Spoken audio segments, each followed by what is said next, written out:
Dear students, in the study of physics, measurements are made with small as well as very large quantities. So, study of order of magnitude is necessary. Today my topic is order of magnitude कोटिमान. What is order of magnitude? If a physical quantity is represented in power of the 10, the nearest value so obtained in terms of power of 10 is called order of magnitude of that quantity. जब हम किसी भौतिक राशि को 10 की घात के रूप में लिखते हैं तो ये कहलाता है कोटिमान, कि इसका कोटिमान कितना है. बड़ी संख्याएं होती हैं जिनको लिखना मुश्किल होता है, तो इसको हम कोटिमान के रूप में लिख लेते हैं. जैसे for example speed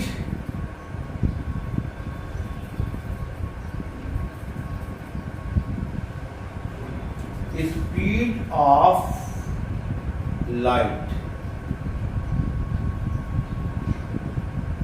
in vacuum, speed of light in vacuum equal to 3,000,000 meter per second. Speed of light, ये जो लिखा हुआ है इसको लिखना मुश्किल है और इसको याद करना भी मुश्किल है, इसलिए इसको हम ऑर्डर ऑफ मैग्नीट्यूड में लिख लेते हैं. तो इसको हम कैसे लिखेंगे?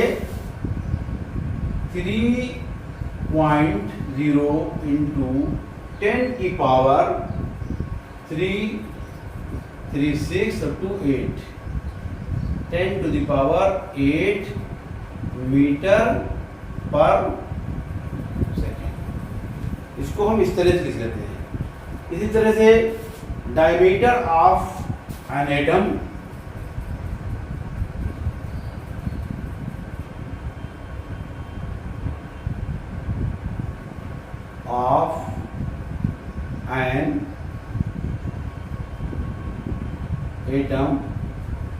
इक्वल टू 1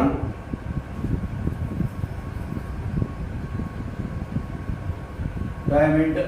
इसको पॉइंट में हम लिखेंगे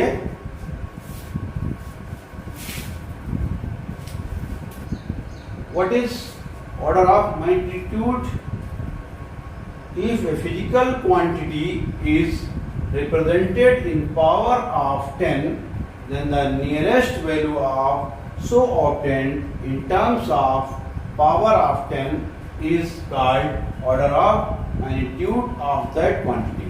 यानी कि हम जब 10 की घात के रूप में किसी संख्या को लिखते हैं तो वो कहलाती है कोटिमान. जैसे बहुत सी संख्याएं लिखना मुश्किल होता है तो उनको हम 10 की घात के रूप में लिख लेते हैं.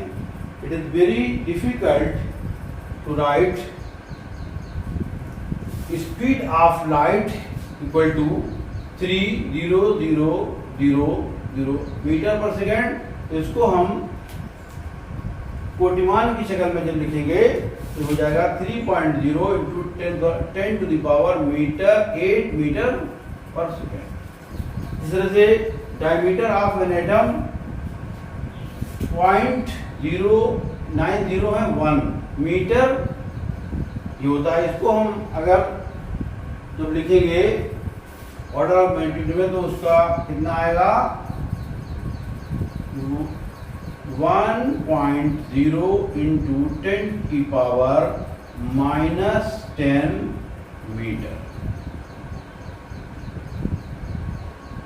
तो ये थोड़ा आसान हो जाता है लिखना भी और याद करना भी। तो इसको हम ऐसे लिखते हैं, ये कहलाता है order of magnitude.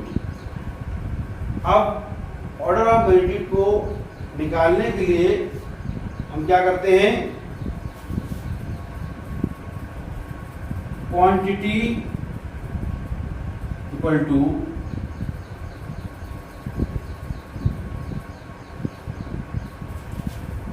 m into 10 की पावर n।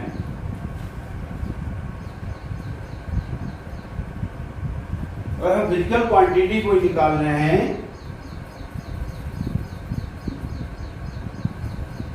तो m की power m into 10 to the power n, जहां पर m जो है ये क्या होता है, ये इसकी वैल्यू मिनिमम इसकी वैल्यू होती है मिनिमम इक्वल टू 1 और मैक्सिमम इसकी वैल्यू होती है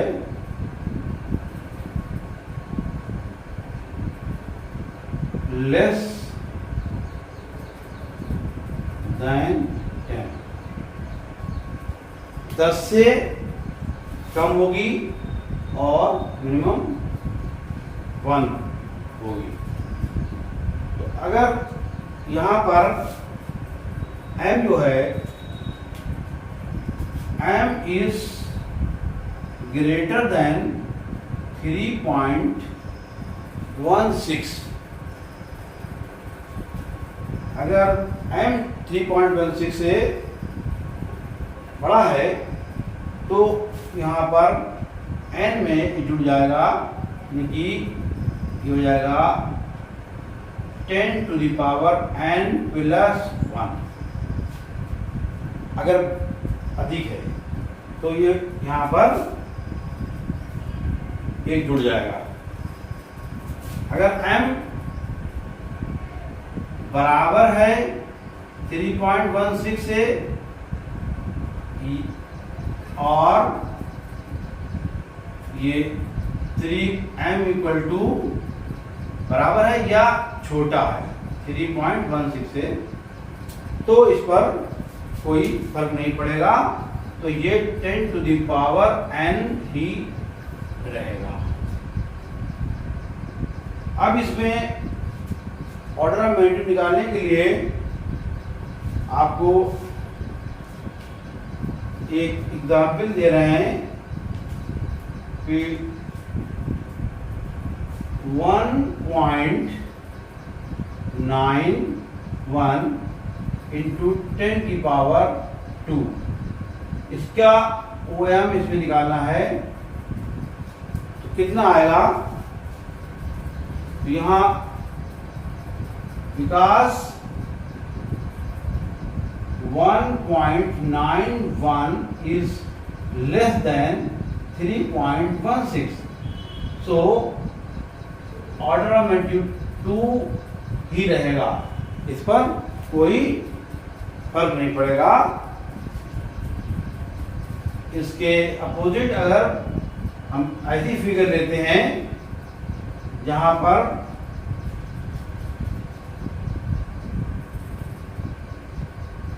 4.16 इंटू 10 की पावर -1 है, इसमें अगर हमें OM निकालना है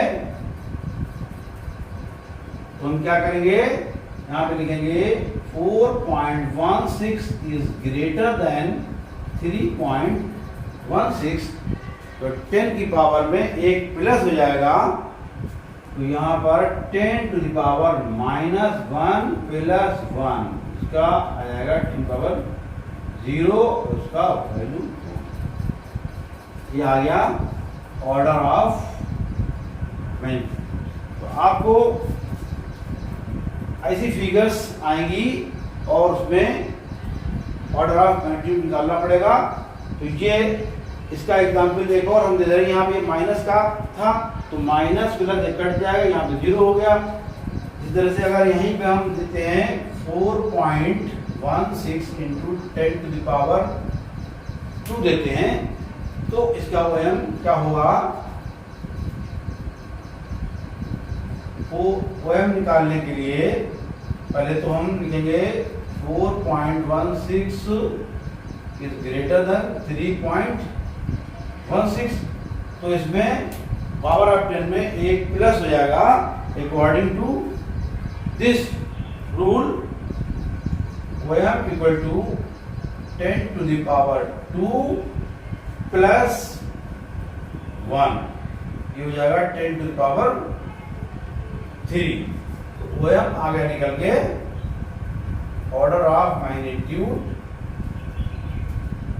10 टू द पावर 3। यहां पर 3 आ गया और यहां पर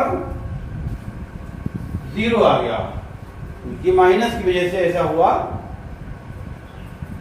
तो प्यारे बच्चों, इसको आप उम्मीद है कि आपके समझ में आ गया होगा। इस तरह से आप पढ़ते रहिए और हम आपके लिए नए नए वीडियो लाते रहेंगे। Thank you.